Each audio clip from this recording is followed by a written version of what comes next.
Seguia tristemente só, ninguém a me observar. Curvado ao fardo andava eu e quis desesperar.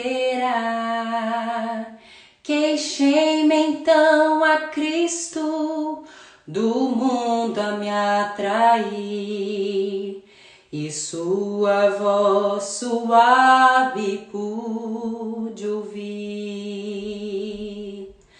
Na senda do Calvário, meus pés também cansei, e sob a cruz pesada, sem forças me prostrei. Cansado peregrino, a noite chega ao fim. Ó, toma a cruz e segue junto a mim. Bem-vindo a mais um estudo bíblico nessa noite. Muito bem-vinda. Deixa eu ver quem já chegou. Fernanda, Rebeca, bem-vinda. Andréia, Rose, Nádia, Dani, Gláucia, Edilene, Liz, Tatá, Naná, Rayane, Fernanda, muito bem-vindas, meninas. Ana, Vanessa, Edinalva, muito bem-vindas, meninas. Isso, vamos chegando, já vão pegando a sua Bíblia. Quem tá aí com a Bíblia na mão, já pega a sua Bíblia. Muito bem-vinda, Regina. Peguem as suas Bíblias para nós estudarmos nesta noite. Aldênia, falei o nome certo? Aldenina, muito bem-vinda. Pati, bem-vindas, meninas. Vamos estudar a Bíblia. Sara, muito bem-vinda. Abra sua Bíblia no livro de Apocalipse. É o último livro da Bíblia e nós vamos estudar nessa noite. Fecha seus olhos agora para a gente orar. Muito bem-vinda, Rose. Querido Deus, muito obrigada por mais esta noite que estamos na sua presença para aprender da tua palavra. Abra nossa mente e nos ensina, Senhor. Dá o seu Santo Espírito para que esteja conosco. Em nome de Jesus. Amém. Então, na semana passada nós começamos a estudar o capítulo 1 do Apocalipse e é nesse capítulo que nós vamos continuar os nossos estudos hoje. Vocês lembram que semana passada nós concluímos o nosso estudo na visão que João teve, né? Nós entendemos que o livro do Apocalipse ele é uma revelação e ele foi transmitido a João por meio de símbolos, por meio de imagens, né? Ele teve visões, foram recursos audiovisuais. E assim, depois ele escreveu aquelas visões, as coisas que ele ouviu e viu.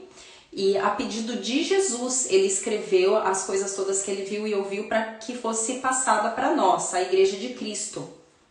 E eu achei interessante, hoje eu estava fazendo um apanhado geral no livro do Apocalipse para preparar para essa noite. E eu achei interessante que no final do livro, está escrito semelhante ao início. Eu vou ler com vocês aqui o capítulo 22, o verso 6, diz assim: essas palavras são fiéis e verdadeiras, ou seja, isso aqui é a verdade. O Senhor, o Deus dos espíritos, dos profetas, ou seja, quem é que dá a profecia? É o Senhor, é Deus. O Senhor, ele é Senhor dos espíritos dos profetas. Ele enviou então ao seu anjo para mostrar aos seus servos as coisas que em breve devem acontecer. Então, em breve, em relação àquele tempo, né, muitas coisas que já aconteceram e coisas que ainda estavam por vir. A gente vê isso no capítulo 1, semana passada nós lemos. E ali no verso 7 diz: eis que venho sem demora. Então é Jesus falando para João: eis que venho sem demora. Já pensou? Que tremendo! E a nossa primeira pergunta, então, como descreve o Apocalipse a grandiosidade do nosso Senhor Jesus? Hoje nós vamos conversar sobre Jesus, o personagem central do livro do Apocalipse. Então, no capítulo 1, do verso 13 ao verso 16, nós lemos assim. Deixa eu pegar aqui do ladinho aqui, que eu já coloquei. Só um minutinho. Já tá com sua Bíblia aí na mão? Vamos ler lá então. Eu na verdade, separei pra gente ler desde o verso 10. No dia do Senhor eu estava em espírito e ouvi atrás de mim uma voz forte, como voz de trombeta, que dizia: escreva em um livro o que você vê e envie a estas 7 igrejas: Éfeso, Esmirna, Pérgamo, Tiatira, Sardes, Filadélfia e Laodiceia. Voltei-me para ver quem era a voz que falava comigo, e voltando-me, vi 7 candelabros de ouro, e entre os candelabros, alguém semelhante a um filho de homem. Olha que interessante a forma como ele descreve, então ele não reconhece quem é que está ali.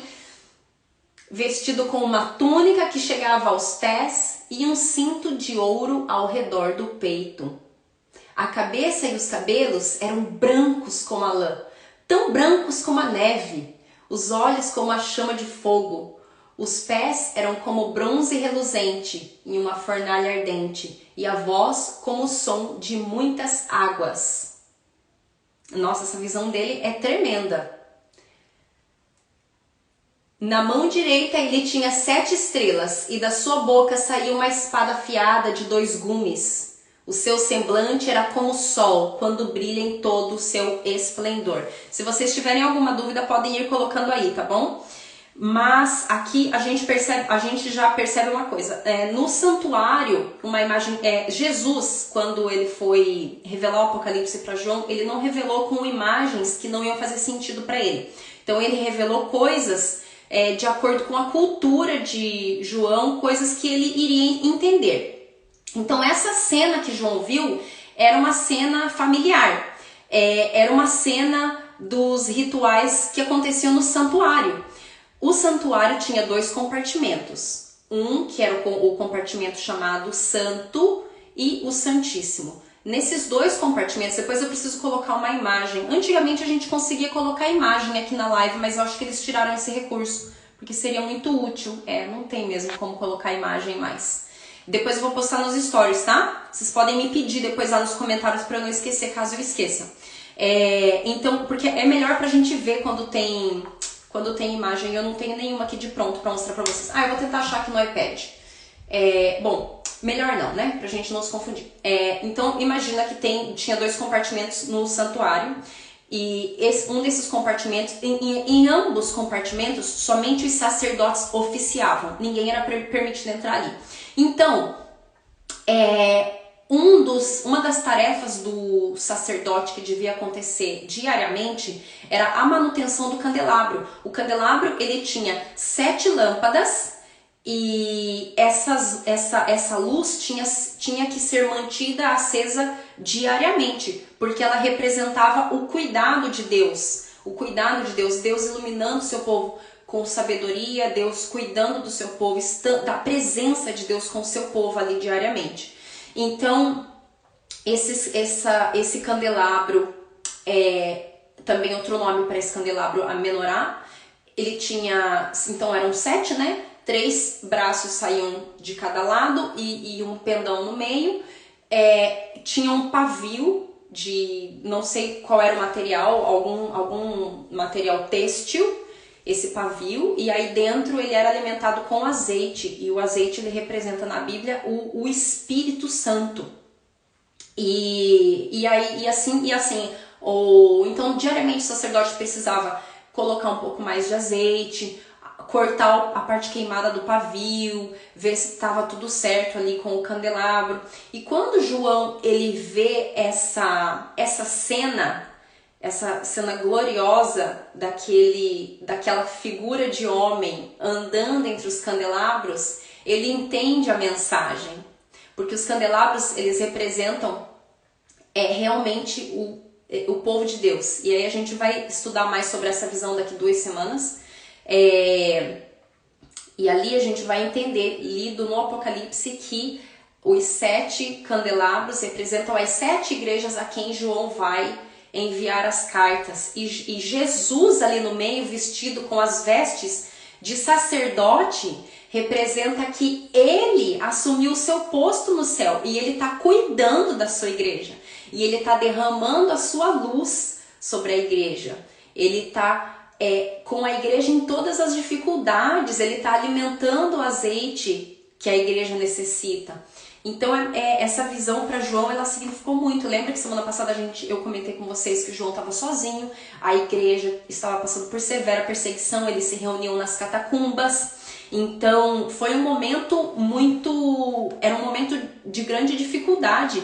E essa visão, essa sendo a primeira visão que João recebe, ela é uma visão que dá um consolo tremendo, porque ele, sendo um evangelista, João já era velhinho. Nessa época, ele já tinha passado dos 90 fácil. E assim, ele sendo um evangelista, tendo ajudado a plantar tantas igrejas, agora confinado numa prisão, imagina a angústia dele, de pensar nas igrejas lá passando por perseguição. Então ele vendo Jesus, o centro da igreja, cuidando dos candelabros, ou seja, cuidando da sua igreja, essa visão para ele foi muito confortante. E a descrição aqui que ele apresenta de Jesus, ela é muito similar à descrição que a gente encontra no livro de Daniel. Já nós vamos ler essa descrição de Daniel, mas eu quero fazer alguns comentários primeiro. Quando fala dos olhos de fogo, então os olhos, né, como chamas de fogo, ou seja, um símbolo de onisciência. E deixa eu ver aqui, eu li o verso 16 com vocês também. Ali fala que da sua boca saía uma espada de 2 gumes. Lá pra frente, a gente vai ver que essa espada de 2 gumes, ela é usada para matar os inimigos de Deus. Então, já fica aí você pensando, o que sai da nossa boca? Por que tinha uma espada saindo da boca de Jesus? O que comumente sai da nossa boca? Palavras. Então, o que significa essa espada de 2 gumes? A gente não precisa de um texto bíblico para dizer o que significa essa espada de 2 gumes. Essa espada de 2 gumes, ela é um símbolo para a palavra de Deus. E os 2 gumes, os 2 lados da espada, né, que afiados cortam dos 2 lados, então representando o Novo Testamento e o Velho Testamento. A totalidade da palavra de Deus que a gente precisa para derrotar os inimigos de Deus. Agora eu quero ler com vocês a descrição, depois a gente vai ler o verso 17. Ainda não li o verso 17 com vocês aqui no finalzinho do Apocalipse, mas eu quero ler antes a descrição de Daniel, que é muito linda. Então procura aí, se você quiser, Daniel capítulo 10, de 5 a 9, diz assim: Olhei para cima e vi um homem vestido de linho, com um cinto de ouro puríssimo de ufaz na cintura. Então olha que é a mesma visão que João está tendo. Ele vê um homem vestido de linho, ou seja, vestido de branco, com um cinturão de ouro, ou seja, esse mesmo peitoral que ele viu lá no Apocalipse. Que João descreveu, né? A gente lê no Apocalipse que João viu na sua visão. O seu corpo era como crisólito. Crisólito é uma pedra preciosa, uma cor amarelada, meio cor da pele, muito brilhante. E o seu rosto como um relâmpago, os seus olhos eram como tochas acesas, e os seus braços e as suas pernas como reflexo do bronze polido, e a sua voz era como o som de uma multidão. Então veja que João, ele descreve assim, a sua voz era como a voz de muitas águas. Então aqui já fica outro símbolo para você entender do Apocalipse. Quando fala no Apocalipse de muitas águas, está se referindo à multidão de pessoas. É isso que a gente lê aqui em Daniel, acabamos de ler. A voz era como o som de multidão. E João descreve isso como o som de muitas águas. Somente eu, Daniel, tive a visão. Estou continuando a leitura lá de Daniel, capítulo 10, versos 5 ao 9. Os homens que me acompanhavam nada viram, mas foram tomados de tal pavor que fugiram e se esconderam. Eles foram tomados de pavor por ver Daniel naquele estado, né? Que Daniel estava dentro da visão, ele via as coisas e ele manifestava expressões faciais, mas ninguém mais via nada, somente ele. Continuando assim, fiquei sozinho, olhando para aquela grande visão. Fiquei sem forças, muito pálido e quase desfaleci. Então eu escutei o que ele dizia e, ao som da sua voz, caí desacordado, com o rosto em terra. Então olha que reação Daniel teve quando ele tem uma visão de Jesus Cristo glorificado. Uau! Ele está vendo Deus, ele cai desfalecido, desacordado, ele está falando aqui, ele desmaiou. Ele não suportou. A hora que Jesus abriu a boca para falar, ele não suportou e ele desmaiou. E olha a reação que João teve. A gente vai agora lá para Apocalipse, capítulo 1, verso 17. Diz assim: quando vi... João está contando agora a sua reação. Ele primeiro fez uma descrição daquilo que ele estava vendo e agora ele conta a sua reação. Quando vi, caí a seus pés como morto. Então ele colocou a mão direita sobre mim e disse: não tenha medo, sou eu, João. Eu sou o primeiro e o último. Que lindo, que coisa mais linda. Eu sou o primeiro e o último, ou seja, eu sou o primeiro e o último. No grego foi escrito eu sou o alfa e o ômega. É a primeira e a última letra do alfabeto. E aqui nessa tradução já traz realmente com o significado, inclusive com a aplicação teológica, né? Jesus é o primeiro e o último. Então, ele deu um começo para o nosso planeta, ele cria a vida, ele cria Adão e Eva junto com o Pai e ele vai estar presente no fim. Ele vai conosco até o fim, cuidando de nós. Da mesma forma como João viu, ele entre os candelabros, ele está cuidando da sua igreja até o fim. Vamos continuar então. Se você já tem alguma dúvida, você pode colocar no box das perguntas, tá bom? Então no Apocalipse, Jesus ele não aparece como fraco e indefeso. Imagina, ele era tão glorioso, a sua voz era tão poderosa que João quase desmaiou. Ele fala ali que eu caí no chão como morto. Ele ficou sem forças diante da glória e majestade de Cristo. Nos 3 primeiros evangelhos, faz-se menção 25 vezes de que Jesus falava com autoridade, com poder. E os últimos 3 versículos do evangelho, segundo São Mateus, dizem que o Cristo ressuscitado apresentou-se como tendo todo o poder no céu e na terra. Uau! Lembram que eu comentei com vocês dos discípulos de Emaús que andaram com Jesus vários quilômetros no caminho de Jerusalém até Emaús e eles não reconheceram Jesus porque ele já estava no seu corpo glorioso depois da ressurreição. Então, essa é justamente a gloriosa realidade de Jesus, como o primeiro e o último. O que venceu Satanás no céu, venceu na cruz e vai destruir no final do conflito. Nós vamos acompanhar. Se você me segue já nas redes sociais, você deve ter visto o vídeo do milênio. Você pode assistir esse vídeo. Ele fala sobre o desfecho, como é a destruição final de Satanás. Agora nós vamos aprender um pouco mais sobre o nosso amável e poderoso Salvador dentro do livro do Apocalipse. Abra sua Bíblia em Apocalipse 3, verso 5. Nas visões do Apocalipse aparecem diversos livros, os quais afetam diretamente o nosso destino, como nós podemos observar em alguns textos agora que nós vamos ler juntos. Então em Apocalipse 3, verso 5 diz assim, aquele que vencer será igualmente vestido de branco. Jamais apagarei o nome dele do livro da vida, mas confessarei o seu nome diante do meu Pai e dos seus anjos. Então o livro da vida contém o nome daqueles que aceitam a salvação e que se esforçam por viver de acordo com a salvação até o fim das suas vidas. No capítulo 21, verso 27, aparece um outro livro, vamos ver lá? Nela jamais entrará algo impuro, aqui está falando da Nova Jerusalém, nem aqueles que praticam abominação e mentira, mas unicamente aqueles cujos nomes estão escritos no livro da vida do Cordeiro. O livro da vida, todo mundo que nasce é registrado no livro da vida. Se esse livro é um rolo, um pergaminho, é um livro de verdade ou é um sistema de informação que a gente não consegue entender, nós não sabemos como é a mídia desse livro. Mas para João foi mostrado em forma de livro. Lembram que eu disse a vocês que Deus mostrou para ele símbolos que faziam sentido para ele, de acordo com aquilo, com a cultura que ele tinha, de acordo com aquilo que ele conhecia. E aqui no Apocalipse, então o livro da vida, todo mundo que nasce tem o seu nome registrado no livro da vida. Agora, o livro da vida do Cordeiro somente tem o nome registrado aquele que aceita a salvação. Então, somente nesse livro, o livro da vida do Cordeiro.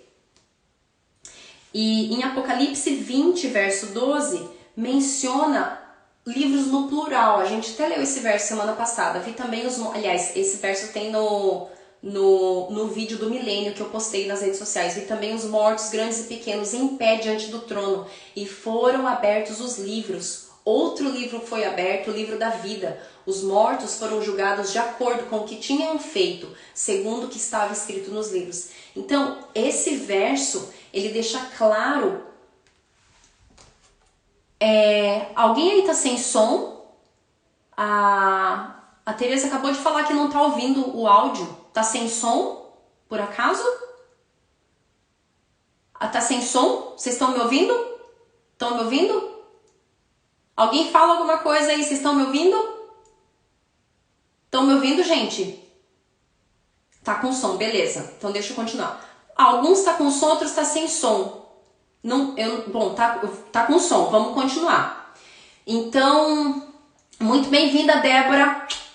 Muito bem-vindas, meninas. Adriana, Rose... Adriana, Daniela, muito bem-vindas, meninas. Qualquer dúvida é só vocês colocarem ali, tá? Na caixinha. Então vamos continuando lá. Esse verso, então, que eu acabei de ler para vocês, capítulo 20, verso 12, ele é um verso que nos ensina a seriedade com a qual nós devemos considerar as nossas atitudes diariamente, porque nós vamos ser julgados de acordo com... tudo que está sendo registrado a nosso respeito. E todas as nossas atitudes, elas são registradas. Então, às vezes a gente pensa que a gente consegue esconder as coisas, mas de Deus nada está encoberto. Quem foi o único ser em todo o universo capaz de abrir o livro dos 7 selos? A gente vai estudar os 7 selos daqui a algumas semanas. E em Apocalipse, no capítulo 5, diz que somente Jesus foi capaz de abrir esse livro dos 7 selos, e nós vamos entender também o que é esse livro lá pra frente, tá bom? Você não pode perder esse episódio. A cada semana que nós nos encontramos, a gente vai aprofundar e vai intensificar. Então hoje nós já temos muito mais textos bíblicos do que na semana passada, tá, gente? Somente Jesus sabe quem será salvo e quem irá se perder, porque ele pode ler os corações e compreender a intenção por trás de cada atitude nossa. Então, o que nós precisamos fazer é entregar a nossa vida diariamente a ele, porque só ele pode nos limpar do pecado.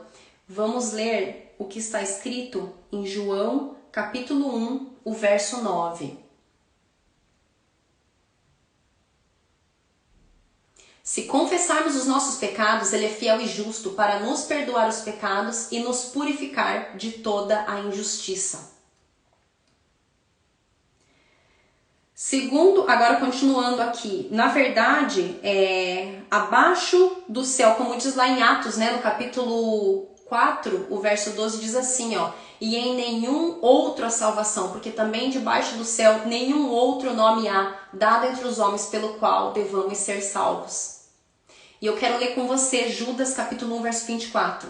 Ora, aquele que é poderoso para vos guardar de tropeçar e apresentar-vos irrepreensíveis com alegria perante a sua glória. Então, e esse texto de Judas, ele é uma promessa também para nós. Olha o que diz aqui. Aquele que é poderoso para vos guardar de tropeçar. Então não é só que Jesus nos concede a salvação, mas ele é o único poderoso que pode nos guardar de tropeçar, ou seja, impedir que a gente caia em tentação. Ele não pode impedir que a gente seja tentado. A Bíblia diz que nós somos tentados pelos nossos maus desejos. Então, aquilo que a gente assiste, são as entradas da alma, né? As entradas do pensamento, da mente. Aquilo que a gente vê, aquilo que a gente ouve, aquilo que a gente toca, aquilo que a gente sente. Tudo isso entra, essas são a forma da gente captar informação e guardar informação. E isso determina, as informações que a gente armazena determinam as nossas tentações. Então Jesus ele não pode impedir que a gente seja tentado, porque nós fazemos escolhas diariamente, mas ele pode impedir que a gente tropece se a gente pedir o poder dele. Alguém deixou uma pergunta aqui, deixa eu ver, peraí. Sobre a salvação, só Jesus sabe, mas tem como a gente saber se estamos em Cristo ou não? Tem como saber, Rose, porque essa é uma escolha individual, a gente sabe o que a gente quer. Se eu escolho estar com Jesus, essa decisão ela tá feita. E aí o que eu preciso fazer? Viver de acordo com a salvação que eu aceitei. Então a Bíblia diz que a fé sem obras ela é morta. Então não é só, como eu falei semana passada, ter fé em Deus aqui. Eu li para vocês semana passada que até os demônios creem em Deus. Eles tremem diante de Deus. Então não é só uma crença cognitiva, mas a Bíblia diz que Satanás ele não se firmou na verdade. A verdade é a palavra de Deus. Então a gente precisa estudar a palavra de Deus e ter a nossa vida firme na palavra de Deus, na prática dos princípios contidos ali. Eu quero ler para vocês um texto de Malaquias que me chamou muita atenção a respeito dos livros e de como a nossa vida é registrada, todos os detalhes. Malaquias 3, verso 16 diz assim: Depois, aqueles que temiam ao Senhor conversaram uns com os outros, e o Senhor os ouviu com atenção. Foi escrito um livro como memorial na presença dele, acerca dos que temiam ao Senhor e honravam o seu nome. Então aqui está mencionando um livro no qual foi escrito as atitudes daqueles que temiam e honravam o nome do Senhor. Olha que coisa mais linda, como o Senhor se deleita em que nós estejamos fazendo exatamente isso aqui, honrando e glorificando o seu nome. Agora, continuando então o nosso estudo,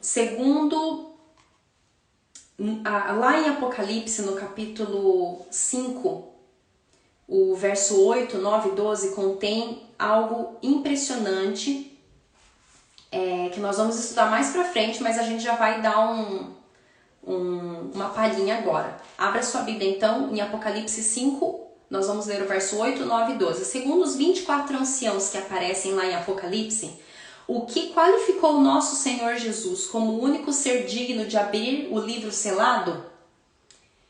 Então eu vou ler para vocês. E havendo tomado o livro, os 4 animais e os 24 anciãos prostraram-se diante do Cordeiro, tendo todos eles harpas e salvas de ouro, cheias de incenso, que são as orações dos santos. E cantavam um novo cântico, dizendo: Digno és de tomar o livro e abrir os selos, porque, e vem a explicação, porque foste morto e com o teu sangue compraste para Deus homens de toda tribo, língua, povo e nação. No Apocalipse aparece diversas vezes essa expressão, tribo, língua, povo e nação. Quando aparecer essa expressão, saiba que ela refere-se aos inimigos de Deus. Tribo, língua, povo e nação refere-se aos inimigos de Deus. Então, Jesus comprou para Deus, de dentro dos inimigos de Deus, um povo para ele. Um povo para Deus. E com grande voz diziam: Digno é o Cordeiro que foi morto de receber o poder e riquezas e sabedoria e força e honra e glória e ações de graças. Então, o título Cordeiro, ele é mencionado no Apocalipse 26 vezes. E ele se refere, como você já deve saber, a Jesus. Assim o declara João Batista, em João capítulo 1, o verso 29. Então, João disse assim, João viu a Jesus, está lá escrito em João 1, o verso 29. Inclusive, esse evangelho de João foi escrito pelo mesmo João que escreveu o Apocalipse. Na época que ele conviveu com Jesus, ele era bem jovem. Então disse João: Eis o Cordeiro de Deus, que tira o pecado do mundo. Então, no ritual simbólico do santuário do Antigo Testamento, o cordeiro ele era sacrificado no lugar do pecador e o seu sangue limpava do pecado. No Novo Testamento, então, nós aprendemos que Jesus é a realidade daquela simbologia. Então, o templo do Velho Testamento e todos os rituais, as festas, elas aconteciam para ensinar o plano da salvação para o povo daquela época. E quando a gente estuda os rituais do santuário, a gente consegue ter uma compreensão muito acurada, detalhada do plano da salvação, inclusive das profecias que se cumpriram ao longo das eras e que ainda estão para se cumprir. É muito lindo o estudo do santuário. Quem sabe nós podemos fazer esse estudo, né? Depois que a gente acabar esse aqui. Bem-vinda, Jana. Continuando, então. Qual a força motivadora que impulsionou o sublime sacrifício do nosso Senhor Jesus Cristo? Nós vamos ler lá em Apocalipse, no capítulo 1, o verso 5. Vou ler com vocês. E da parte de Jesus Cristo, que é a fiel testemunha, o primogênito dos mortos. Por que a Bíblia fala que ele é o primogênito dos mortos? Porque, na verdade, ele é o principal dentre aqueles que morreu e ressuscitou. Então, por isso o primogênito. Primogênito é o primeiro filho. Então, ele era o filho principal na cultura dos tempos de Jesus. Era o filho que herdava todas as propriedades e era responsável pela mãe quando o pai falecia e por cuidar dos irmãos. Então, Jesus, ele é o responsável pela humanidade. Ele é o primogênito dos mortos e o príncipe dos reis da terra. Continuando a leitura de Apocalipse 1:5. Aquele que nos ama e em seu sangue nos lavou dos nossos pecados. Então, qual a força motivadora de Jesus para fazer tudo que ele fez por nós? O seu amor. Continua comigo até o fim, porque o melhor ainda está por vir, tá bom? Porque tem valor substituinte, essa palavra é difícil, né? Substituinte. Por que Jesus consegue, a morte dele consegue substituir a nossa morte? Vamos ver o que diz em Romanos, no capítulo 6, verso 23. Porque o salário do pecado é a morte, mas o dom gratuito de Deus é a vida eterna por Cristo Jesus, o nosso Senhor. Vamos ler também Hebreus 4, verso 15. Porque primeiramente vos entreguei o que também recebi, que Cristo morreu por nossos pecados, segundo as Escrituras. Não, desculpa, esse eu estou lendo Coríntios, né? Capítulo 1 Coríntios 15, verso 3. Agora eu vou ler Hebreus 4, 15. Porque não temos um sumo sacerdote. Lembra que nessa visão que João ele está vendo, ele vê Jesus vestido como sumo sacerdote. Então olha que lindo que está escrito aqui em Hebreus. Não temos um sumo sacerdote que não possa compadecer-se das nossas fraquezas, porém um que, como nós, em tudo foi tentado, mas sem pecado. Gente, isso é tão lindo, tão profundo, né? E isso é é uma faca no nosso coração, que Jesus, ele foi tentado em tudo, mas sem pecado. Antes eu achava que era impossível a gente resistir às tentações. Eu pensava, não, Jesus tinha uma natureza diferente. Não. Mas à medida que eu comecei a resistir às minhas próprias tentações e pouco a pouco Deus foi me ajudando a ter vitória sobre vícios, coisas que eu não conseguia deixar de fazer, eu consegui entender esse verso e a beleza dele. É possível ter a vitória em nome de Jesus. Mas nós precisamos resistir à tentação. E lembra que eu disse a vocês, a Bíblia ela diz assim, eu não vou achar agora, mas eu lembro que na Bíblia tem um verso que diz assim, que nós somos tentados pelos nossos maus desejos, nós não somos tentados por Deus. Deus não traz tentação. Nós somos tentados pelos nossos maus desejos, ou seja, tudo aquilo que a gente sofre nessa terra é por consequência das nossas atitudes.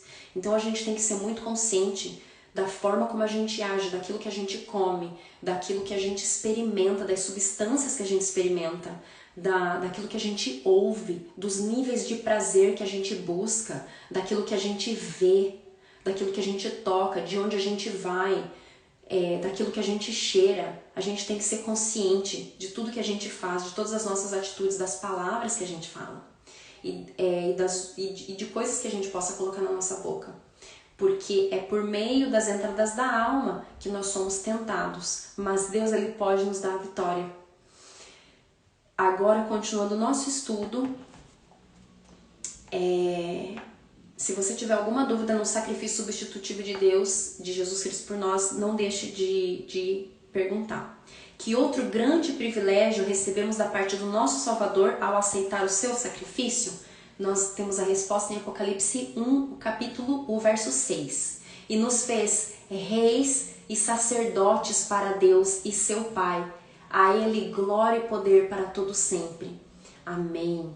Então olha que coisa mais linda.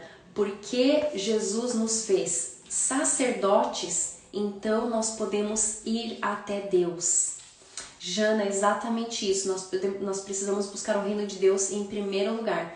E quanto mais a gente se aproxima do Salvador, mais força nós temos. Isso é uma grande verdade. Hoje eu postei nos stories, não sei quem de vocês viu, na verdade no feed, que Satanás ele se deleita quando a gente não separa tempo para orar e para estudar a Bíblia, porque nós ficamos vítima fácil dos seus enganos que eles nos dão por meio dos nossos próprios sentimentos, das nossas próprias experiências, e engano que ele nos oferece por meio de falsos mestres, de falsas teorias, de falsos profetas. Mídia, um beijo.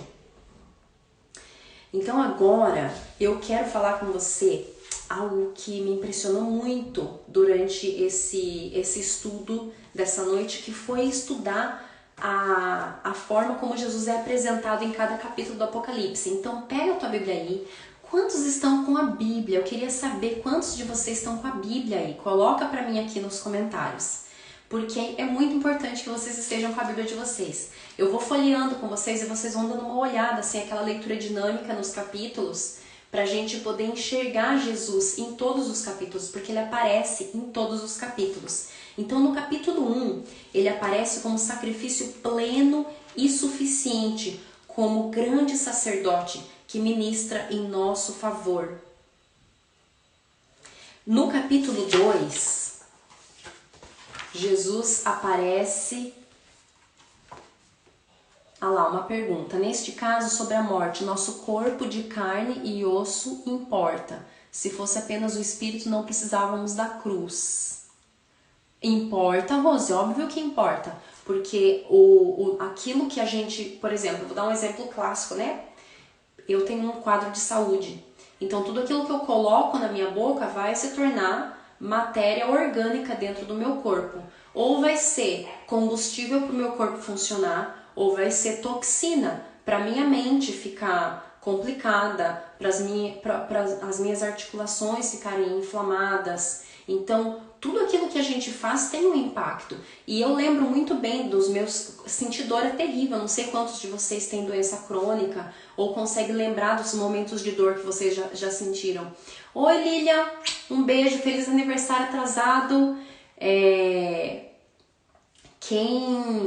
Quando a gente tá passando por um quadro de dor, você fica extremamente triste, depressivo, com pensamentos sombrios. Então, qual é o impacto de uma doença na tua espiritualidade? Entende? Tudo que a gente faz em relação a todas as atitudes, por exemplo, quando a gente fala, quando a gente machuca as pessoas, quando a gente agride verbalmente as pessoas, você se sente feliz?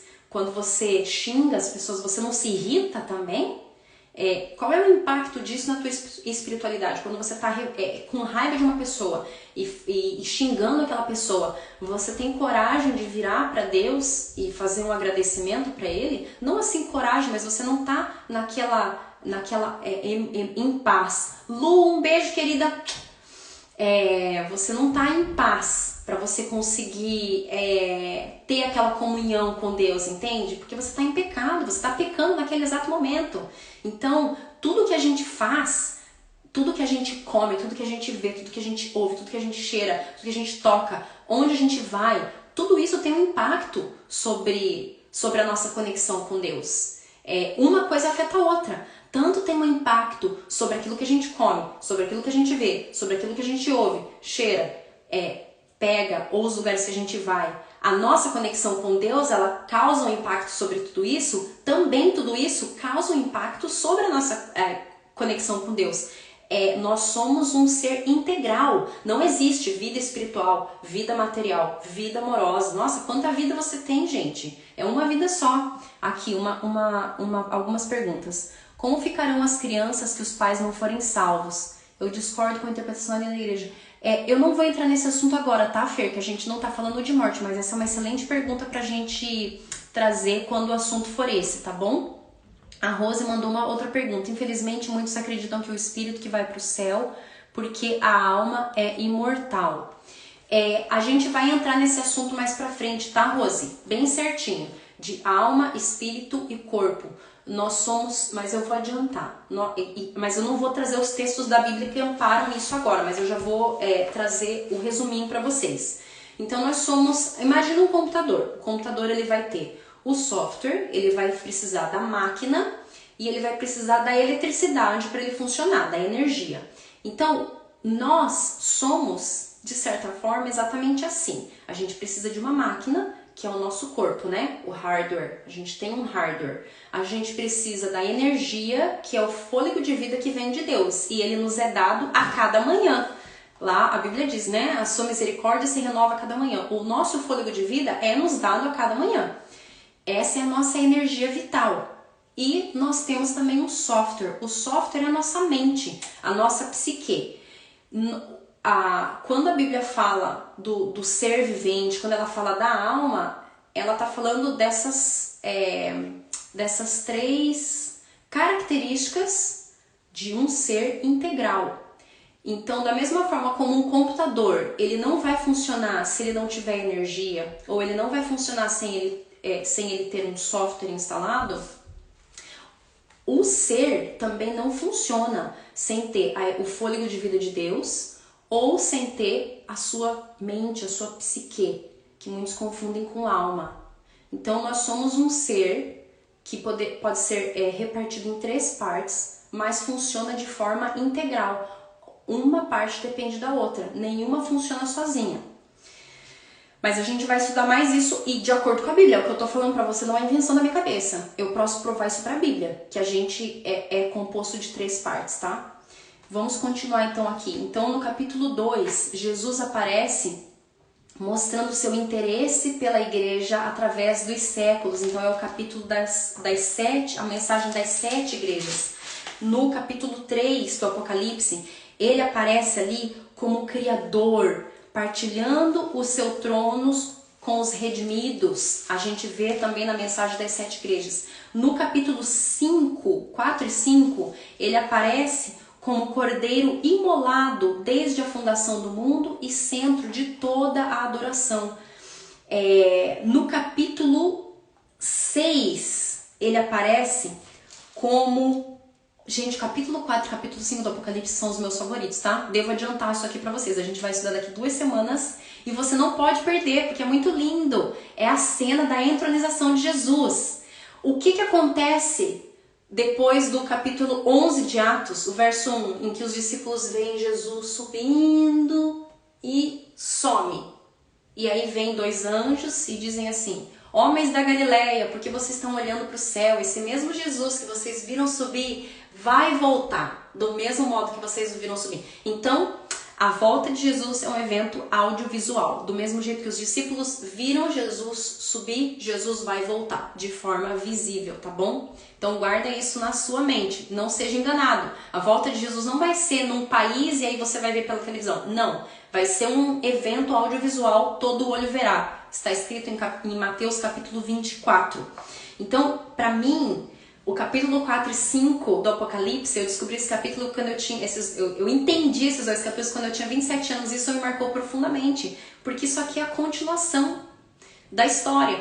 Eu pensava assim, que Jesus foi pro céu e agora a gente está à mercê dos demônios, porque os demônios estão aqui com a gente, Satanás está aqui, reinando nesse mundo. Mas não, Jesus Cristo subiu ao céu para ser entronizado, e a certeza disso está no capítulo 4 e 5 do Apocalipse. Então, daqui 2 semanas, você não pode perder esse estudo magnífico. No capítulo 6, ele aparece ali, quando ele abre então os selos, e os selos, elas são as medidas do governo de Jesus Cristo. Então ele aparece ali como grande dirigente, líder da igreja, como diz no verso 1, sai vitorioso e para vencer. Jesus então é apresentado na figura de um cavaleiro montado sobre um cavalo branco. No capítulo 7, ele aparece como cordeiro entre a multidão daqueles que foram salvos. E no capítulo 8 e 9, ele aparece como aquele que recebe as orações dos santos. Então lá no capítulo 8, no verso 3, diz assim, ó, que ele tinha um incenso com as orações de todos os santos. Então quem é que recebe a Ju, bem-vinda querida, quem é que recebe as orações de todos os santos? É algum santo, alguma entidade, algum alguma alma desencarnada? Não, é Jesus. Então a gente deve orar para Jesus, no nome de Jesus. Lembrem de Atos no capítulo 4. Não há nenhum outro nome pelo qual devamos ser salvos. E nós só devemos ser salvos pelo nome de Jesus. Também só devemos orar no nome dele, para ele. Somente no nome de Jesus. Há nenhum outro nome. No capítulo 9, Jesus aparece, então aqui no 8 e 9, na verdade, né? Que eu falei ali, que ele aparece como aquele que recebe as orações de todos os santos, ou seja, todos os pedidos, todas as queixas de injustiça. E ele aparece nos capítulos 8 e 9 com vingança. E no capítulo 10, ele aparece como um anjo, parado sobre a terra e o mar, anunciando que não haverá mais demora. Esse capítulo também é imperdível, capítulo 10. Porque nesse capítulo nós compreendemos pela Bíblia que estamos no tempo do fim. Existe uma profecia cuja a contagem de tempo é 2.300 anos. Ela foi dada para Daniel. Lemos Daniel no início do nosso estudo. Nós vamos estudar essa profecia daqui a algumas semanas, quando nós estudarmos o capítulo 10 do Apocalipse. Essa profecia de Daniel, inclusive, é a profecia por meio da qual os magos em outras versões da Bíblia, está escrito os caldeus. Então, aqueles homens sábios, né, que muitos acreditam que eram 3, mas provavelmente não eram só 3. 3 era o número dos presentes, tá? Não eram 3 magos ou 3 sábios, eram 3 presentes. Os sábios provavelmente eram uma caravana, vários homens. Jamais 3 homens viajariam de tão longe com riquezas, com ouro, mirra e incenso, da Babilônia até Jerusalém, somente em 3, com o tanto de assaltantes e criminosos que existiam naquele tempo. Então provavelmente era uma caravana numerosa, mas presentes eram 3. Esses homens da Babilônia que viram a estrela e eles identificaram o nascimento do Messias, do rei prometido, no que eles se basearam? Primeiro, eles eram estudantes aplicados das ciências, da natureza. E eles viram aquela estrela que tinha um comportamento diferente das outras estrelas, porque nós sabemos pela Bíblia, não era uma estrela, era um coral de anjos. E eles tinham 2 profecias que ensinavam o que era aquela estrela. E quais eram essas profecias? Profecia feita por Balaão. Balaão era um profeta que ele era de Deus e do mundo ao mesmo tempo, ele andava no muro. Então, nesse momento, numa certa feita em que Balaão foi profetizar contra o povo de Israel, Deus iria matá-lo e fez um trato com ele. Então, você não vai morrer, mas você vai falar exatamente o que eu te disser. E aí, Balaão, ele faz uma profecia que está no livro de Números. Ele diz assim, ó, um cetro, uma estrela se verá acho que o verso é assim, uma estrela se verá em Jacó e um cetro subirá de Israel. Eles tinham essa profecia para entender que aquela estrela indicava o nascimento do Messias, do rei prometido, do libertador, e eles tinham também a profecia de Daniel, das 2.300 tardes e manhãs, que mostrava a contagem de tempo para a data em que o Messias iria nascer. Então eles tinham essas 2 profecias, eles estavam contando o tempo e eles estavam observando as estrelas. E eles viram a estrela quando deu o cumprimento da contagem dos anos de acordo com a profecia de Daniel. É muito lindo esse estudo, mais pra frente nós faremos ele, tá bom? Dessa profecia das 2.300 tardes e manhãs. E nesse capítulo 10, então, culmina esses 2.300 anos. E aí Jesus, ele diz, não haverá mais demora. Ou seja, não tem mais uma profecia com contagem de tempo. A partir desse dia, a partir do cumprimento dessa profecia, a qualquer momento Jesus volta. Já se passaram mais de 150 anos dessa profecia. Para ser mais exato, essa profecia se cumpriu em 1844, 1944. Nós estamos aí há cerca de 180 anos. 180 anos ou errei na matemática? Faz a matemática aí você, tá bom? A profecia foi cumprida em 1844, a gente vai estudar ela. Então, no capítulo 11 do Apocalipse, Jesus aparece, eu vou ler para você aqui, ó, no verso 15, o reino do mundo se tornou do nosso Senhor e do seu Cristo. Então ele aparece como aquele que recebe os reinos do mundo da parte do seu Pai. E no capítulo 12, como filho prometido ao povo de Deus, que conquistou a morte e ascendeu ao trono. Eu falei para você, no capítulo 12, então diz assim: agora veio a salvação, o poder do reino do nosso Deus e a autoridade do seu Cristo, pois foi expulso o acusador de nossos irmãos, ou seja, Satanás foi expulso do céu. Você não pode se perder, tem coisa muito linda nesse estudo do Apocalipse que nós vamos fazer ao longo das semanas. No capítulo 13, que é o capítulo que fala sobre a besta, acompanha comigo aí, vai folhando a sua Bíblia, tá? Não me deixa aqui sozinho. Ele aparece como autor do livro da vida do Cordeiro, ou seja, ele sabe quem é que realmente tem o coração entregue a ele, quem é que realmente está buscando viver de acordo com a salvação que ele ofereceu. No capítulo 14, ele aparece como Cordeiro. Então aqui, vou ler o capítulo 13 para vocês não falar que eu estou inventando. Escritos no livro da vida do Cordeiro, o Cordeiro que foi morto desde a fundação do mundo. Isso é muito lindo. Desde quando que estava estabelecido o plano da salvação? Desde a criação. Então, foi estabelecido entre Deus e Jesus. Se o ser humano cair em tentação, se o ser humano pecar, se o ser humano se afastar da gente, o que vai acontecer?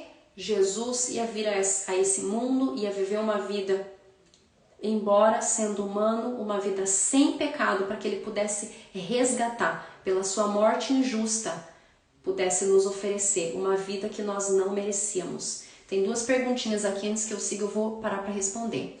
Então a Rose aqui está perguntando: Sara, nesse caso, quando fala santos em Apocalipse 8, verso 3, quem são esses santos? Vamos ver lá então, Rose. Apocalipse capítulo 8, no verso 3. A Rose está perguntando no contexto da gente não orar para os santos, né? Veio outro anjo com o pé junto ao altar, necessário muito essa profissão de todos os santos. Então, quando a Bíblia está falando de santos aqui, assim como em outros textos do Novo Testamento, os santos, eles são o grupo que está ao lado de Deus. Santo também significa em grego separado, não significa pessoa que não peca, pessoa perfeita. Santo significa separado. Então, quando está falando aqui a oração dos santos, a oração daqueles que escolheram se separar, escolheram estar no grupo de Deus. E aqui a outra pergunta da Rose, deixa eu ver. Salmos 24 foi depois da ressurreição, na hora que ele vai ao Pai. Eu preciso olhar agora na Bíblia aqui, tá, Rose? Deixa essa perguntinha pro final, que aí eu vou olhar lá esse salmo e aí a gente vai conversar sobre ele, tá bom? Então, no capítulo 14, Jesus aparece como Cordeiro no Monte Sião, enviando a sua última mensagem de misericórdia ao mundo. Esse capítulo é lindíssimo. Ali, eis o Cordeiro em pé sobre o Monte Sião e com ele 144.000, tendo na fronte escrito o seu nome e o nome de seu Pai. Então, na Bíblia tem a marca da besta, mas também tem a marca de Deus. Veja aqui a marca de Deus, né? Estava escrito o seu nome e o nome de seu Pai. E a gente vai entender no Apocalipse o que é isso, a marca de Deus. O que é o nome do Pai, o nome de Jesus escrito na testa. O que significa isso? E no capítulo 15 e 16, Jesus aparece recebendo louvor, como o cordeiro que recebe louvor, mas também fazendo juízos. Alguém que, assim, ele aparece com os seus juízos, destruindo o reino da apostasia. Então eu vou ler lá. Então no capítulo 15, verso 3 diz: e entoavam o cântico de Moisés e o cântico do cordeiro. E depois tem o cântico ali, né? Glorificando a Deus. E aí depois já no capítulo 16 são as 7 últimas pragas que vão acontecer no último ano da terra, antes de Jesus voltar. É muito lindo. Logo após a marca da besta, então é decidido a sorte de cada ser humano, porque cada ser humano faz a sua escolha se vai receber a marca de Deus ou a marca da besta, que é a marca do antagonista de Deus. Que eu já fico a dica, semana que vem a gente vai estudar o antagonista de Deus, tá bom? E a gente vai estudar o que é a besta e como ela representa Satanás. Porque porque ela não é. Ela é Satanás, mas lembre-se que Satanás é o pai da mentira, o diabo é o pai da mentira. Então, ele está no nosso mundo, mas representado por meio de enganos. E a gente vai entender pela Bíblia quais são esses enganos. E ali no capítulo 17 e 18, ele aparece como o cordeiro que chama seu povo para sair da Babilônia. Então, no 18, né, diz ali muito lindo no verso 2, caiu a grande Babilônia. E no verso 4, sai dela, povo meu, para que vocês não sejam participantes nos seus pecados e para que vocês não recebam os seus castigos. Então, os castigos, né, o castigo na Bíblia, a punição na Bíblia, o fogo eterno na Bíblia, e isso aí tá nos vídeos que tem postado lá no meu feed, o fogo eterno ele foi preparado, na Bíblia diz, literalmente nessas palavras, para o diabo e para os seus anjos, ou seja, os demônios. O fogo eterno não foi preparado para nenhum ser humano. Mas, se nós decidirmos não fazer parte do povo de Deus, nós vamos receber os castigos que foram preparados para os inimigos de Deus. E no capítulo 19, ele aparece como rei vitorioso. Então diz assim no verso 1, a salvação e a glória e o poder são do nosso Deus. Verso 2, pois julgou a grande meretriz, a prostituta, a Babilônia, que aparece no capítulo 17, vingou o sangue dos seus servos. Então, Jesus vem com vingança.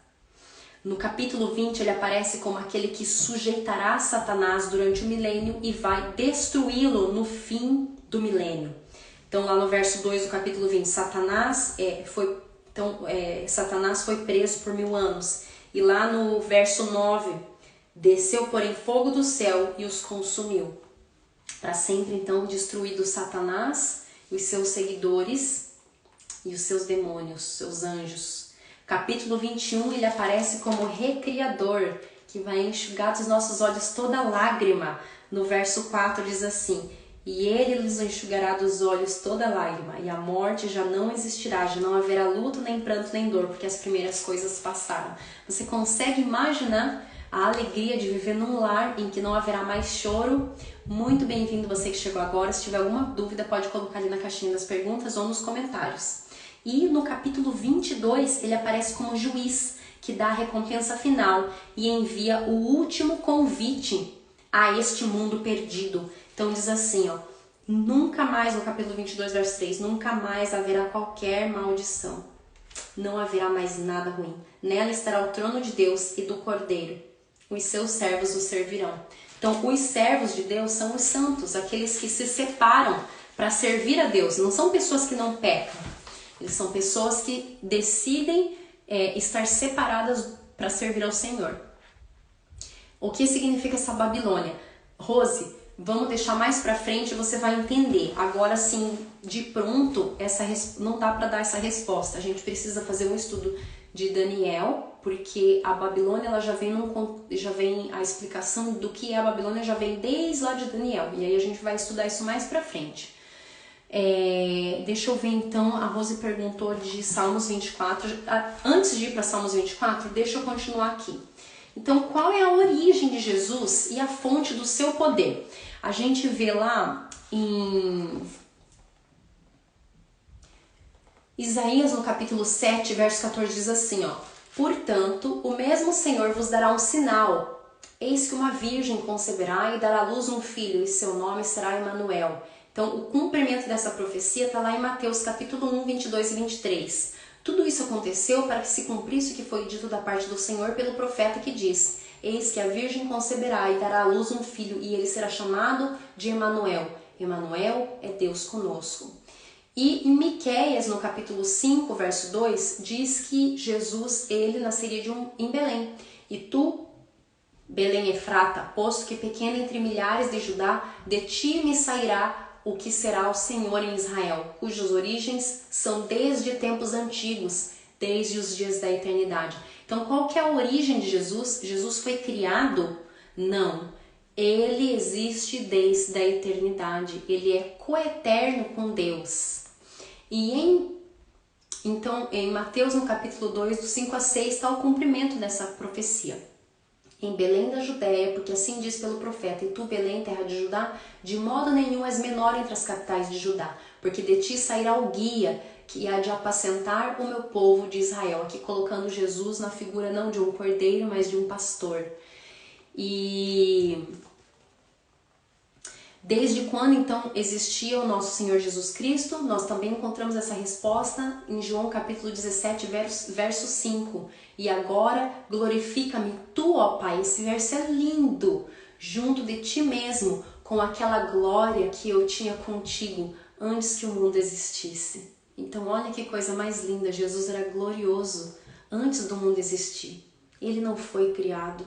Não foi criado, porque muitas pessoas acreditam que Jesus foi criado por Deus só para vir aqui na Terra e morrer para sofrer. Se isso fosse verdade, então Deus não seria amor, ele seria egoísta, né? Porque aí ele pensa assim: eu quero salvar a raça humana, mas eu quero livrar a minha pele. Isso é egoísmo. Mas Jesus era coeterno com o Pai. Ele sendo Deus, ele se humilhou e veio morrer por nós. Bem-vinda, amiga. A Karen fez um estudo maravilhoso que está salvo aqui também no IGTV. Se você quiser ver depois lá no botãozinho dos Reels, você pode ver um estudo sobre João maravilhoso. Veja lá aquela série também. E continuando então, Miqueias 5:2, né, já falou que ele existe desde tempos eternos. E qual era a natureza de Cristo antes da sua encarnação? Vamos ver o que diz lá, Romanos capítulo 9, verso 5. Dos quais são os pais, e dos quais é Cristo, segundo a carne, o qual é sobre todos, Deus bendito eternamente. Amém. Então, Cristo é Deus sobre todos. E em 1 Pedro, tem um texto também muito lindo, e eu quero ler com você. 1 Pedro, capítulo 10, verso 11.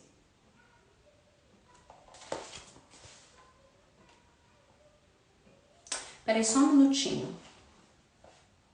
É isso mesmo. Capítulo 1, verso 10 e 11. Da qual salvação inquiriram e trataram diligentemente os profetas que profetizaram da graça que vos foi dada, indagando que tempo ou que ocasião de tempo o Espírito de Cristo que estava neles. Então veja só, o Espírito de Cristo estava nos profetas que profetizaram acerca dele mesmo. Então ele é eterno, ele existia antes da sua encarnação. Continuando, né? Indagando que tempo ou que ocasião de tempo o Espírito de Cristo que estava neles indicava anteriormente, testificando os sofrimentos que a Cristo haviam de vir e a glória que se lhes havia de seguir. Então aqui Pedro está falando que os profetas receberam o Espírito de Cristo para falar sobre quando Cristo ia vir ao mundo e quando ele ia sofrer e a glória que ele ia receber depois do seu sofrimento. E eu quero ler com você também, agora, para a gente continuar meditando nisso. Deixa eu ver aqui o que eu anotei.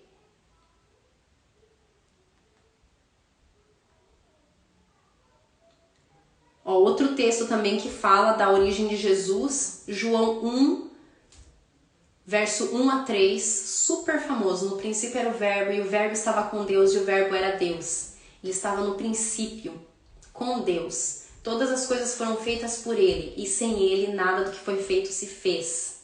E João 1,14 diz assim: e o verbo se fez carne e habitou entre nós, e vimos a sua glória, como a glória do unigênito do Pai, cheio de graça e de verdade. João 1, o verso 14. Agora então voltando lá para 1 Pedro 1, 18 a 20, né? Respondendo a pergunta: desde quando estava decidido que se o homem caísse em pecado, Jesus haveria de morrer em seu lugar? Nós já respondemos essa pergunta, mas vamos ler o que diz em 1 Pedro 18 a 20. Sabendo que não foi com coisas corruptíveis, com prata ou ouro, que fostes resgatados da vossa vã maneira de viver. Por tradição recebestes dos vossos pais, que por tradição recebestes dos vossos pais, ou seja, os nossos costumes, a nossa maneira de viver é vã, a gente precisa de transformação, mas com o precioso sangue de Cristo, como de um cordeiro imaculado e incontaminado, o qual na verdade em outro tempo foi conhecido ainda antes da fundação do mundo, mas manifestado nestes últimos tempos por amor de vós. Então, esse sacrifício estava planejado, né? O cordeiro foi morto desde a fundação do mundo, mas nestes últimos tempos, então aqui os tempos de Pedro, ele se manifestou. Bem-vindas, meninas, aqui uma nova amiga que eu fiz hoje, fugiu o nome dela. A psicóloga que eu conheço, ainda não memorizei o nome. Um beijo. Gigi Giovanni, bem-vinda Vivian, Aline, Murielle, bem-vindas meninas. Qualquer dúvida é só deixar ali na caixinha das perguntas, tá bom? E agora continuando aqui o nosso estudo, eu quero ler para vocês Apocalipse 2, o verso 8. Então a ressurreição de Cristo, ela demonstra que ele tem poder sobre a vida e sobre a morte. Vamos ler lá? Apocalipse 2:8. E ao anjo da igreja que está em Esmirna escreve: isto diz o primeiro e o último, que foi morto e reviveu. Então Jesus, ele tem autoridade sobre a vida e a morte. E ele nos dá a garantia do seu poder para salvar, em João 10:17. Por isso o Pai me ama, porque dou a minha vida para tornar a tomá-la. Então olha que interessante. Quem ressuscita Jesus, embora na Bíblia esteja escrito assim, vem o anjo e ele fala, né? O Pai te chama, mas Jesus ressuscita-se a si mesmo. Olha que louco! Jesus não foi ressuscitado por Deus o Pai. Ele se ressuscitou a si mesmo. Olha o que ele diz aqui, ó. Dou a minha vida para tornar a tomá-la. Então não para tornar a recebê-la. Ele se ressuscita a si mesmo. Se ele ficou morto na sepultura no sábado, é porque ele quis descansar. Não é porque ele não tinha opção. Ele quis descansar no sábado. Porque o sábado é o dia que ele criou. O dia que ele criou para que nós estejamos em comunhão com ele. Então ele próprio descansou dos seus labores no sábado. Quão abrangente é a capacidade salvadora do nosso Senhor Jesus Cristo? Vamos ler lá em Hebreus, no capítulo 7, 25. Portanto, pode também salvar perfeitamente os que por ele se chegam a Deus, vivendo sempre para interceder por eles. Então Jesus aqui está dizendo, né? Vivendo sempre para interceder por eles. Jesus vive para interceder por nós.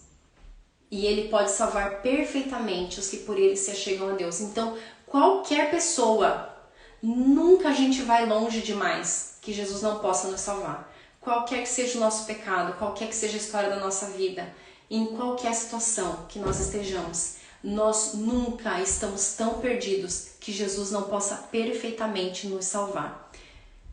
Agora eu quero responder as perguntas que tem aqui e eu preparei uns versos especiais para repartir com vocês, que foi o que mais me impressionou nesse estudo de hoje. Então vou ver a pergunta da Karen. Sara, se o sacrifício de Jesus já estava previsto desde a fundação do mundo, nós iríamos pecar. Na verdade não, Karen. É que Deus, ele é onisciente.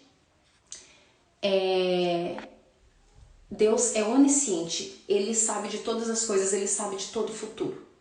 Então, ele sabia que a raça humana ia pecar, mas não que ele premeditou. Consegue? Imagina, eu não sei se você é mãe. Karen, não, de qualquer forma a gente não ia pecar. Não é bem assim. Então, imagina você, não sei se você é mãe, mas a gente que é mãe, a gente tem o poder da profecia também, né? A gente vê aquela criança que tá correndo, imagina um bebê de 18 meses, né, 1 ano e meio, correndo, primeira vez que vai na praia, tá correndo pra água. Você não precisa ser mãe para saber disso, para profetizar que esse bebê vai ir direto pro mar e não vai dar 1 minuto e ele vai se embolar nas ondas ali e pode se afogar, certo? Mesmo não sendo mãe. Então a gente tem o dom da profecia, temos ou não temos? Imagine que Deus, ele é onisciente. Por que a gente consegue profetizar que um bebê de 1 ano e meio correndo em direção à água do mar, ele vai cair ali nas ondas e vai se embananar? Porque a gente já viu isso muitas vezes. A gente não consegue prever o futuro. A gente simplesmente consegue antecipar situações que são conhecidas por nós, porque o nosso conhecimento é limitado.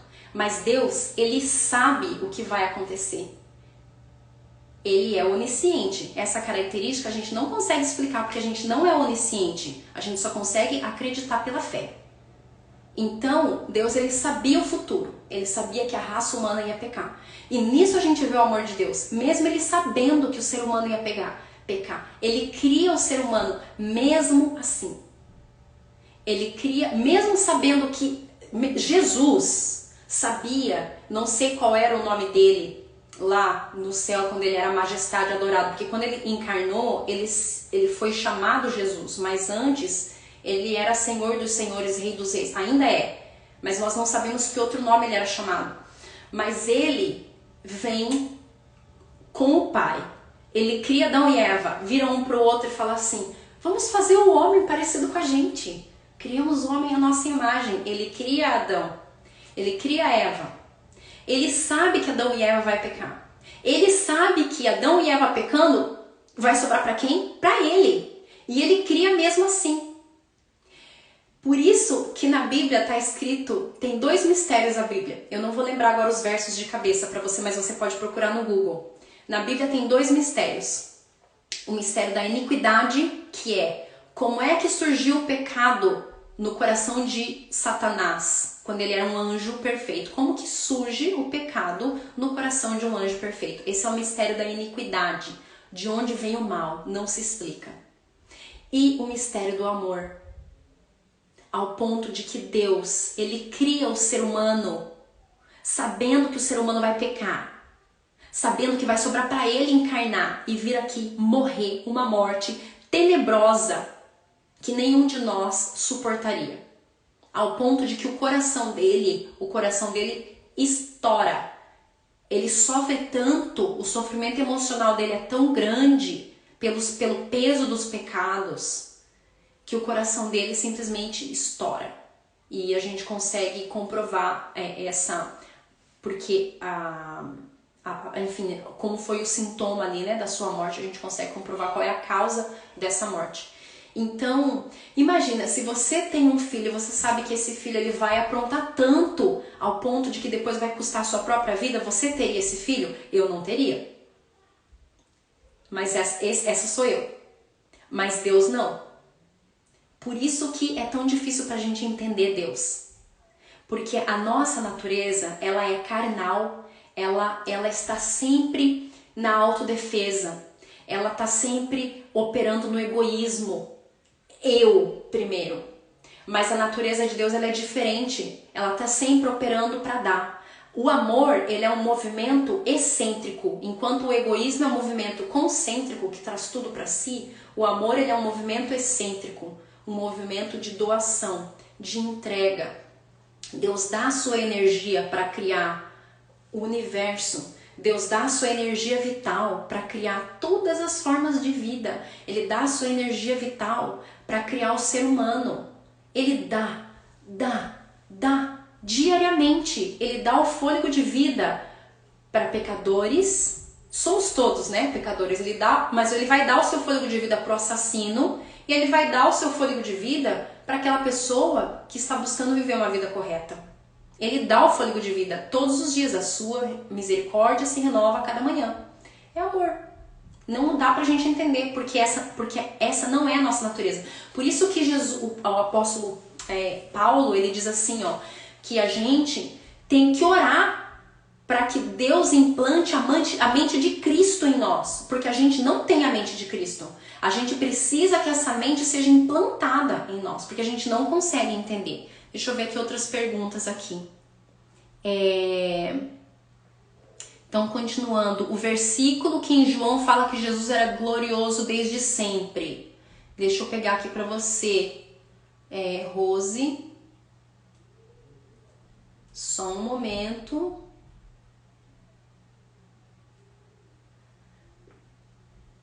João 17, verso 5.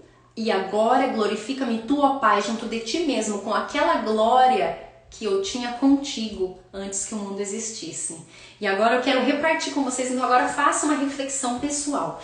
Qual foi a parte desse estudo bíblico que você mais gostou? Se você quiser, deixe nos comentários, porque eu vou gostar muito de ler. Eu tô curiosa para saber qual foi a parte que para você assim foi, uau, expandiu a sua mente. Para mim, o que expandiu a minha mente são os textos que eu vou ler com você aqui que eu encontrei no capítulo 22. Não que eu nunca tenha lido, mas é que a palavra de Deus ela é viva, né? A palavra de Deus ela dá vida. Por meio dela tudo veio a existir. Então toda vez que a gente lê a Bíblia, a gente presta atenção numa coisa diferente, mesmo que seja o mesmo texto. Então o que me impressionou aqui do capítulo 22, né? Fazendo esse apanhadão geral do Apocalipse para fazer essa introdução, foi que o Apocalipse é um livro aberto, não um livro selado. Então eu vi lá no verso 10, não seles as palavras da profecia deste livro, porque o tempo está próximo. Ou seja, esse tem que ser um livro aberto, ele tem que ser um livro estudado, ele tem que ser um livro conversado, porque o tempo está próximo. E Deus deu essa revelação justamente para que a gente não seja enganado. E no verso 12, também nós conversamos muito no início do nosso estudo de hoje sobre que as nossas atitudes, elas vão determinar se nós seremos salvos ou se nós vamos receber como recompensa a morte eterna, né? Ou a vida eterna ou a morte eterna. Então aqui no verso 12 diz assim, ó, e eis que venho sem demora. Jesus falando, e comigo está a recompensa que tenho para retribuir a cada um segundo as suas obras. Ou seja, então, para cada um de nós, de acordo com aquilo que a gente faz, é que nós vamos receber. E o verso 15 me chamou muita atenção também do capítulo 22. Fora da eternidade ficam os cães, os feiticeiros, os impuros, os assassinos, os idólatras e todo aquele que ama e pratica a mentira. Então olha como aqui é colocado no mesmo nível os feiticeiros, os impuros, os assassinos, os idólatras e todo aquele que ama e pratica a mentira. Todo pecado que a gente comete está dentro de uma dessas categorias mencionadas aqui. A gente pode, no futuro, eu posso separar um tempinho e fazer alguns vídeos mais curtinhos para explicar essas categorias. Mas talvez você pense assim, mas eu não sou feiticeiro, mas eu não pratico idolatria. Idolatria não é só culto a imagens, viu?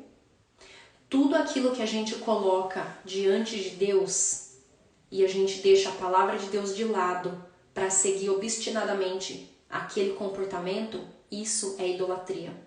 Então, inclusive na dieta, a dieta pode ser uma dieta de idolatria. Sabia disso? Quando a nossa dieta ela vai contra o que diz na palavra de Deus, isso também é idolatria. E eu digo isso porque é um tópico que eu gosto muito de estudar, o tópico da dieta. Bruna, muito bem-vinda. Então, me marcou demais quando eu descobri que a dieta, ela também pode ser uma forma de idolatria. Mas então isso foi o que me impressionou de hoje, desse estudo que nós fizemos. E você? Me conta pra mim, o que foi que te impressionou? E pra gente finalizar, antes da gente orar, antes de eu cantar com você, para que a gente tenha a oportunidade de refletir, de se entregar para Jesus e de orar enquanto eu estiver cantando, faça uma oração de entrega. Eu quero ler para você um texto que me chamou muita atenção. Eu comecei a ler ele no início do nosso estudo e eu deixei o restante dele para o final. Malaquias 3, verso 16 ao 18, é um texto sobre o remanescente. Sabe o que é remanescente? A Bíblia está escrito lá, texto sobre o remanescente. Remanescente é um povinho, remanescente é o que sobra. O remanescente é isso, é o que sobra. Lembra que a gente leu a Bíblia, a Rose fez uma pergunta muito boa, né? O que é a palavra santos, nesse contexto lá do Apocalipse? Os santos não é o que não peca, o perfeito, mas é aquele que decide se entregar a Jesus. Esse é o santo é o separado. O remanescente é o separado, o remanescente é o restinho, é o que sobrou. É o restante de uma descendência, esse é o remanescente. Esse texto é sobre o remanescente e eu quero ler para você. Ou seja, o restinho da descendência da descendência humana que ainda ama a Deus, Desde lá de Adão e Eva, no final dos tempos, tem um grupinho do qual o livro do Apocalipse fala e do qual o livro de Daniel fala, que é o remanescente. É um povinho que sobrou dentre os seres humanos que insiste em adorar a Deus, que insiste em amar e obedecer a Deus.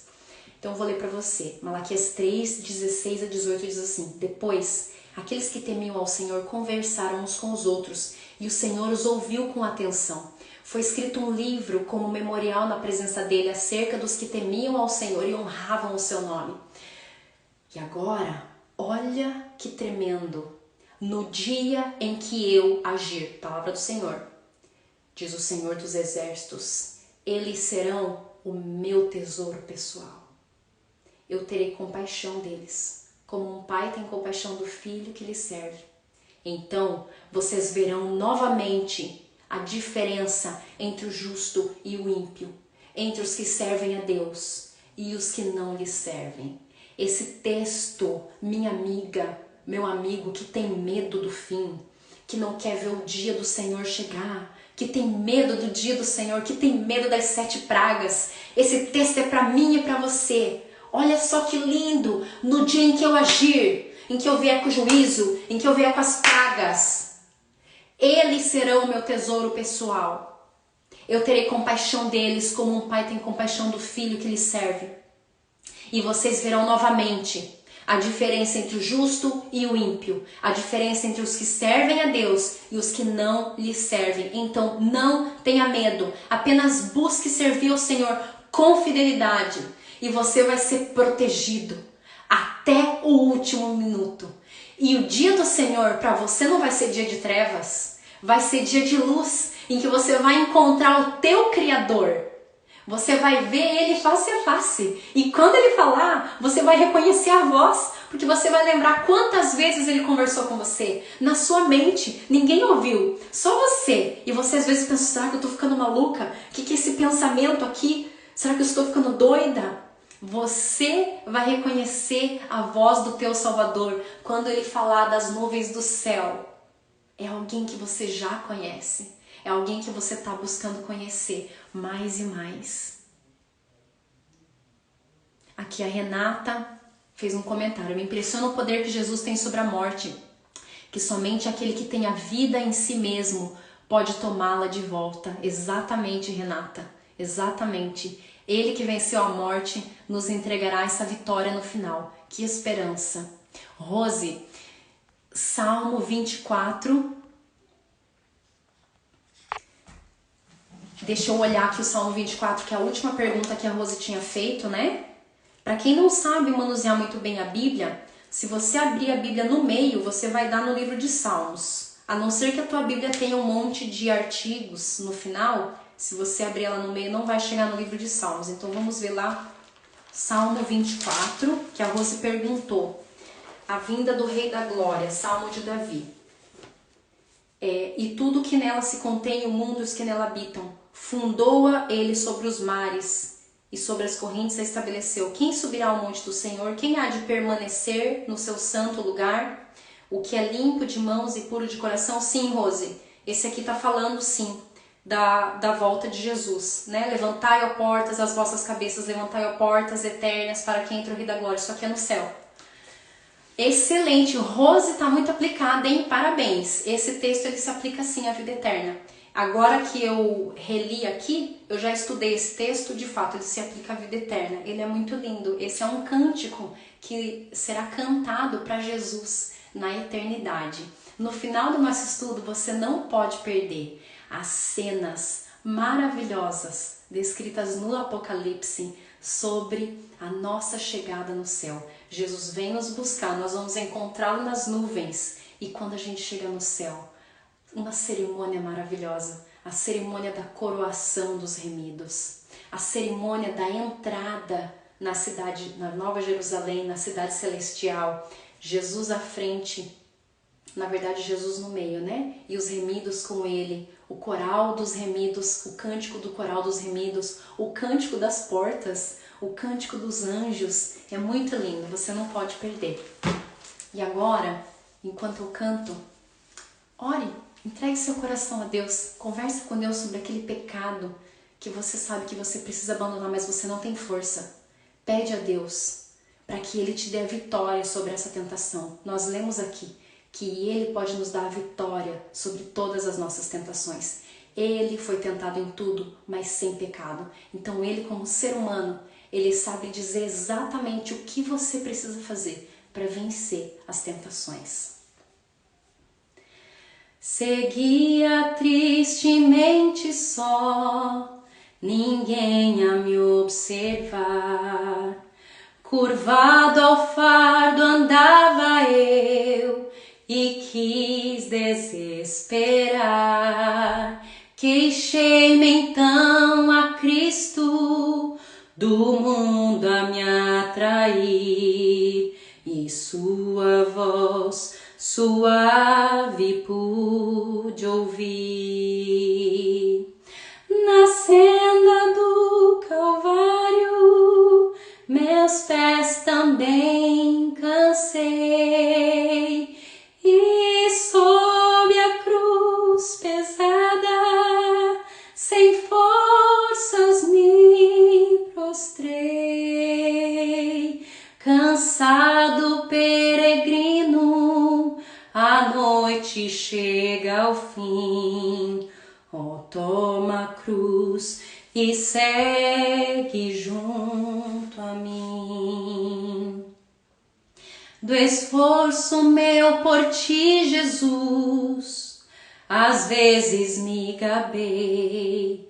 Quão grande sacrifício fiz, na senda estreita andei. Deixei fortuna e fama, a fim de te seguir, e tua voz suave pude ouvir.